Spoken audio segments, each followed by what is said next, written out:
what is the one thing that you want the fans to know going into the 2019 season? So the number one thing is that, you know, we're listening. I'm listening. I mean, take a minute. I know you're probably busy writing Justice for Reinforced right now on Twitch chat. Just take a step away. Think about you know, what we're up to, what we've announced around the schedule, and send us your feedback. You know, I think in season one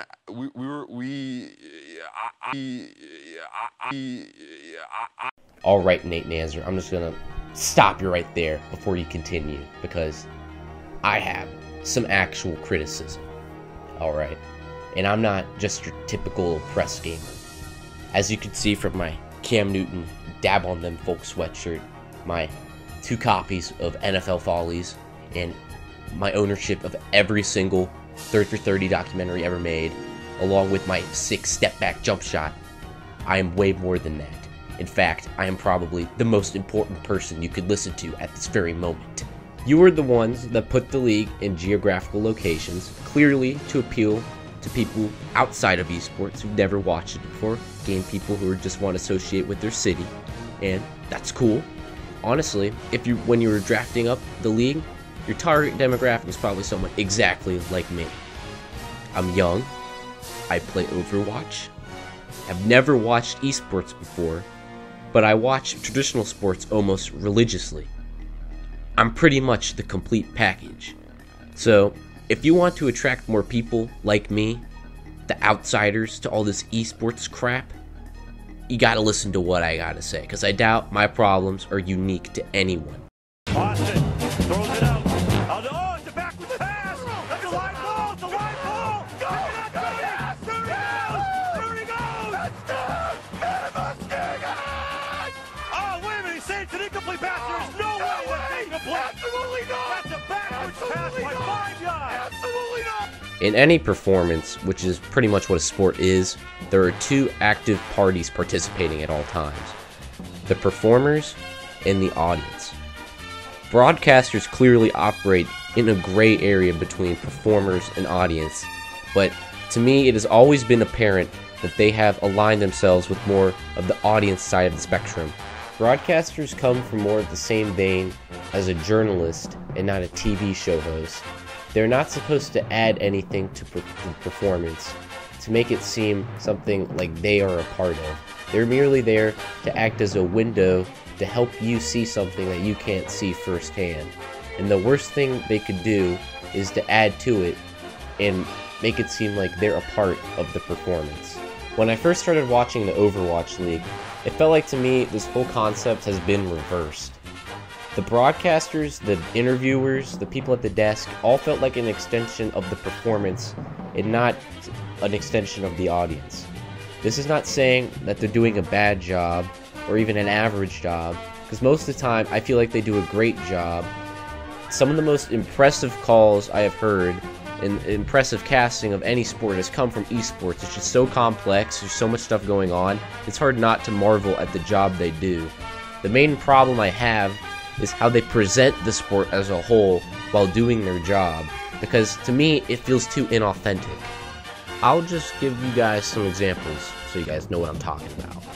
When the interviewer asks the crowd to cheer for the person being interviewed, when the people at the desk tell the crowd to get hyped before a match, when the people at the desk ask the crowd who they think's gonna win, having an entire portion of the All-Star match be dedicated to watching the casters and the interviewers and the people at the desk play the game. Because well, why the heck not? Why not? Just they're players, they're people.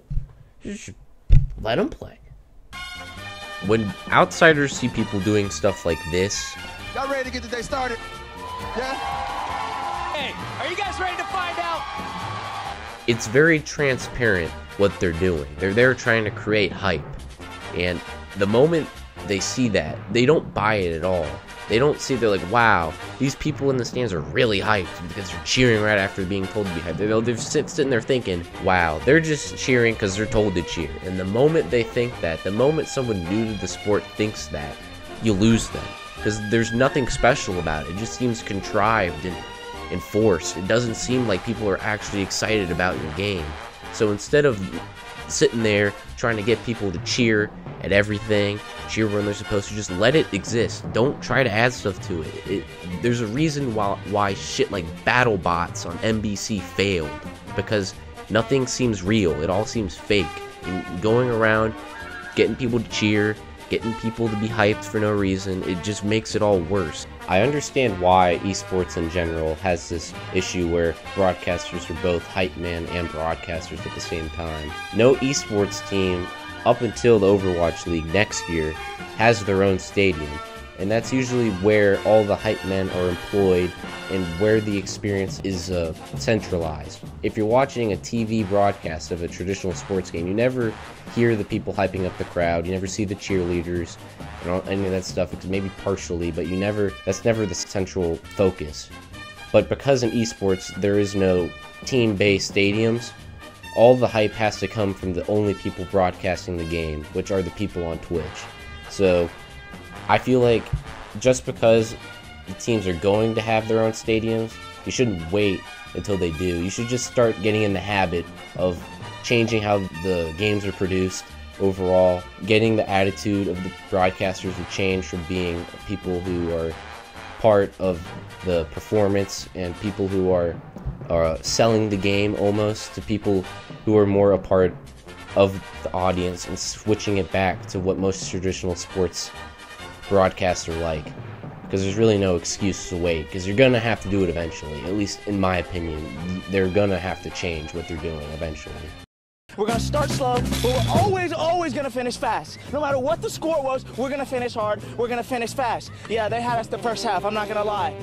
I was playing Red Dead Redemption in St. Denis, going to see a little vaudeville show, as you do, and I was watching the one hosted by Aldridge T. Abington. It's really hype stuff. And while I was watching it, I realized that, honestly, it really isn't that different from the Overwatch League, how it's structured. You have the host person coming out before all the acts, getting everyone excited, being a big part of the show, and then he gets off stage, and then the people on stage do their thing, and then he rushes back out and says, wow, wasn't that great? And then they do it all over again for however shows they have. In principle, it's practically identical. And if it isn't identical, it's better, because at least the people on stage get to speak for themselves when they're up there. On the Overwatch League, you almost never hear the people's voices, or you almost never know what they're thinking. Coming from traditional sports, I've been accustomed to waking up in the morning and hearing the news stories, and it almost always revolves around a quote that a player said in a post-game interview. But in esports, it seems like there's never any post-game interviews. I don't know if they just don't talk about them or they don't show them. I know they have like the stuff you pay for, but that's just done by fans, and it always just turns into tips and trick stuff. It's never actual things about the game.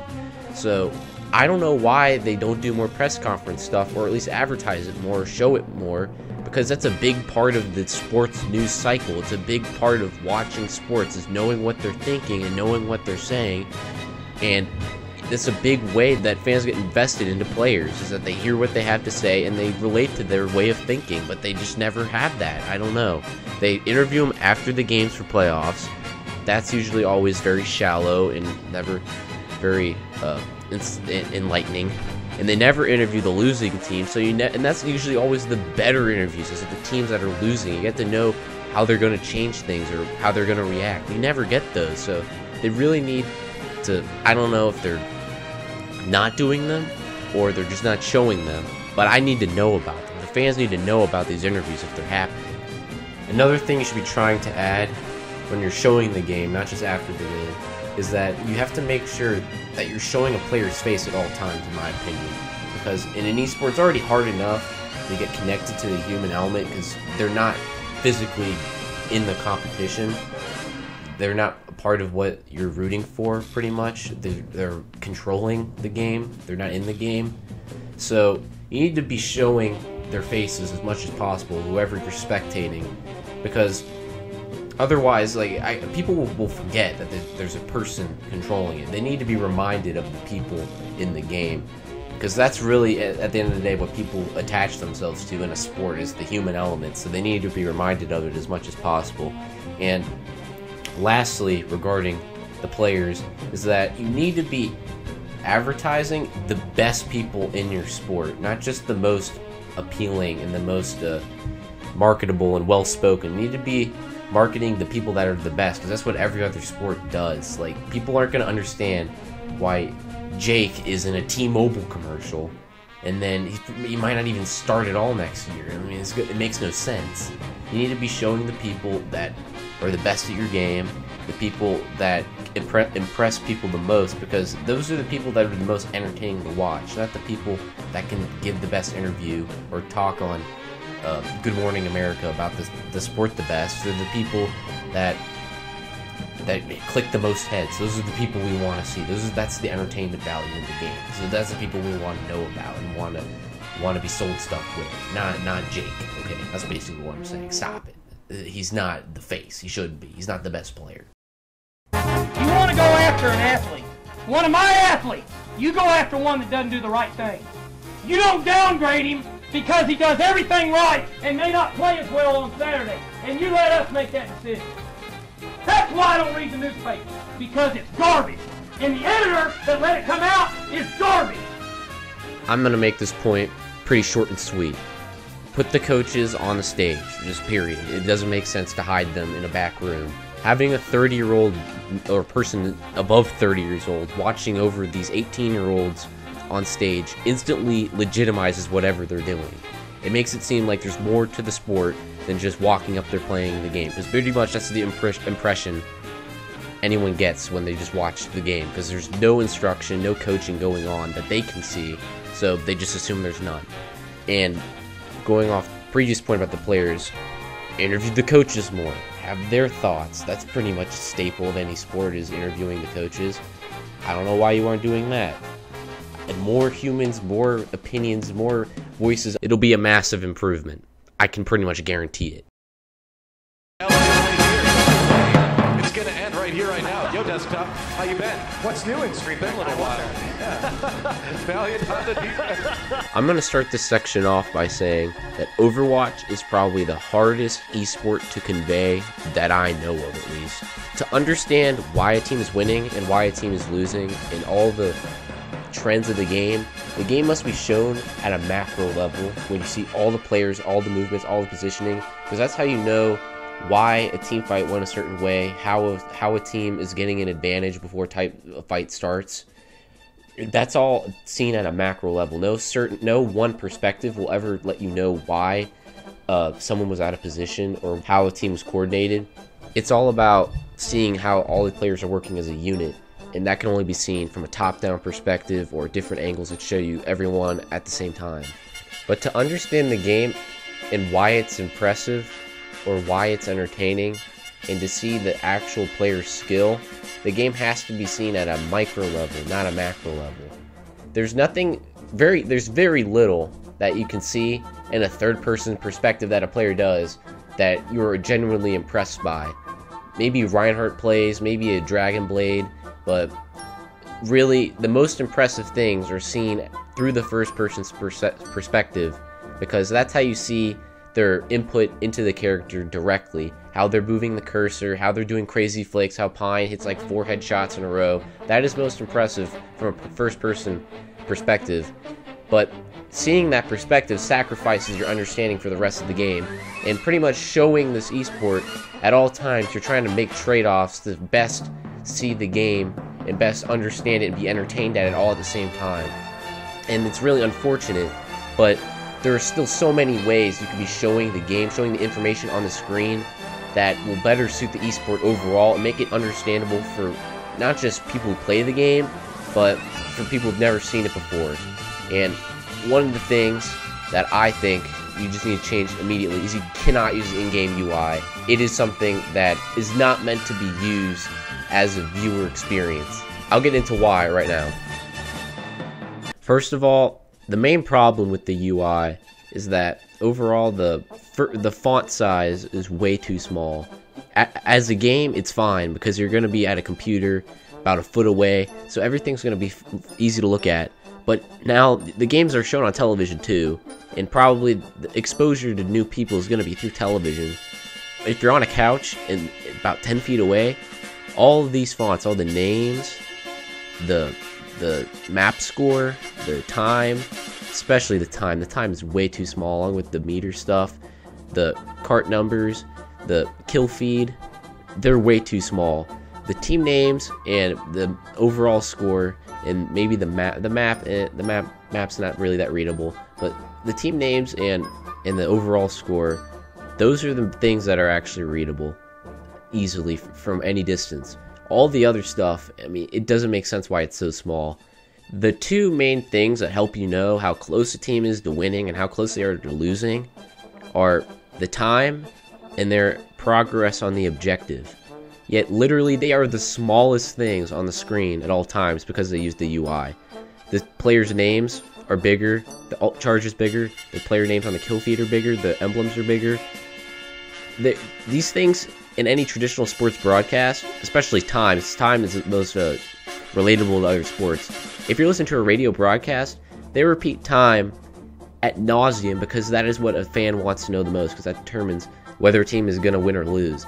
And this sport, esport, it's not any different. Time is very important, yet it's one of the smallest things on the screen. And objective progress, again, is one of the smallest things on the screen in every single mode, yet is one of the most vital things to understanding who is going to win and why. But you can't just make everything bigger and expect the problem to be fixed. You need to make things bigger strategically. And like I said before, time and objective progress should be prioritized since they tell you the most about the state of the game you're watching.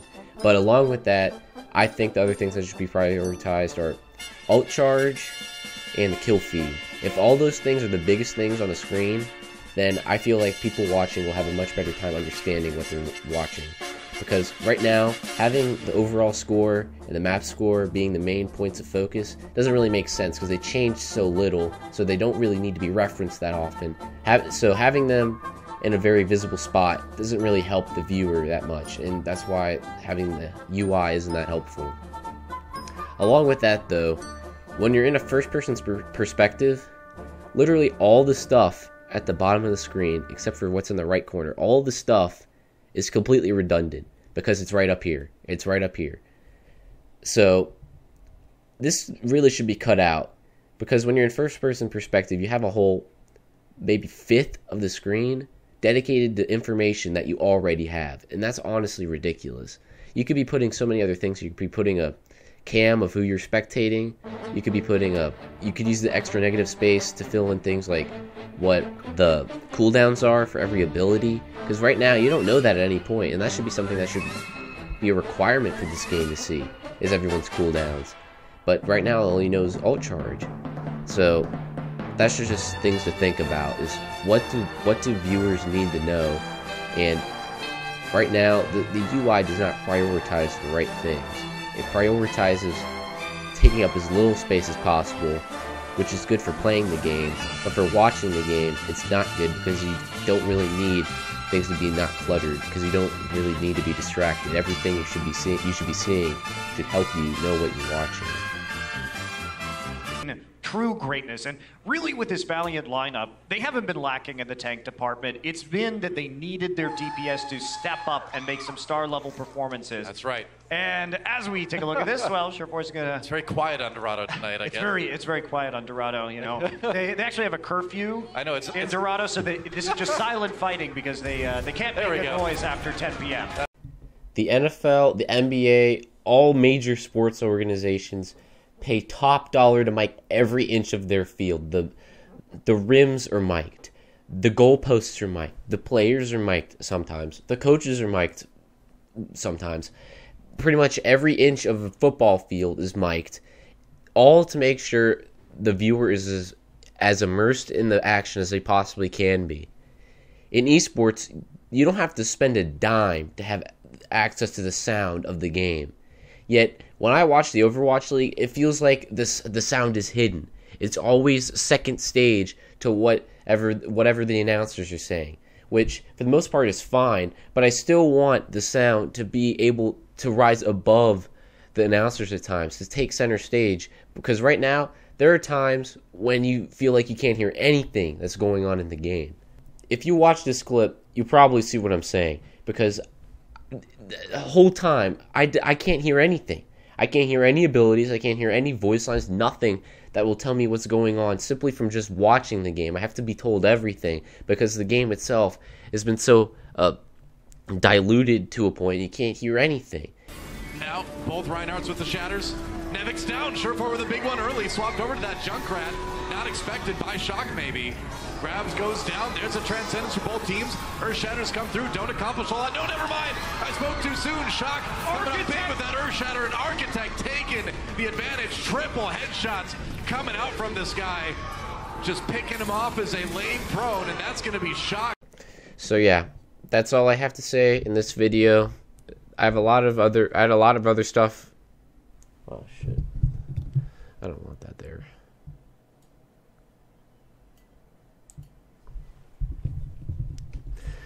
Three, two, one. So yeah, that's all I have to say in this video. I had a lot of other thoughts that I wanted to share, but I didn't want to make this video like 40 minutes long, and I don't have that much free time to edit it, so I'm just gonna stop it right here.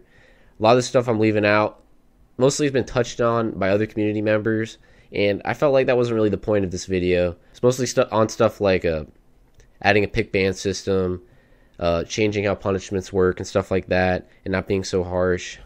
But yeah, I didn't really feel like that was the point of this video. I wanted to have it more focused on being more like traditional sports, because that is the whole point of making a city-based league like Blizzard has. They're trying to appeal to a more wide audience, to make esports more mainstream, because the players do deserve to be treated like normal players, to be seen as normal players of any other sport. Because right now, esports is still in the transitional phase where they aren't quite like normal sports. But they're still like making a lot of money and doing a lot of stuff and putting in a lot of work. So they have the effort in to be considered all these normal sports and have the skill and all these other requirements. They're just not seen in the same light, and I really don't think that's fair. They're still seen as some niche thing when they really aren't. It's a global thing. And I hope that what I've said kind of sheds some light as to why esports is viewed differently and how it can be presented better to be more relatable to normal sports. If you disagree, you think what I said was either like nitpicking or just not correct, as I said, I don't know that much about esports, I just got into it this year, then feel free to tell me why in the comments. I'll try to look at them. If you want to see more of what I'm going to do, subscribe. This is my first video. I hope it's not going to be my last. I hope that enough people seem to understand what I'm saying and that it's not complete crap, even though it is my first video. Hope that I can keep doing this. It's pretty fun, pretty enjoyable to share my opinion, and I hope people enjoy listening to it and see if they agree or not. I'm not trying to tell people act like I'm not trying to act like that I know everything. I was being a little sarcastic at the beginning, but yeah, it's probably pretty crap.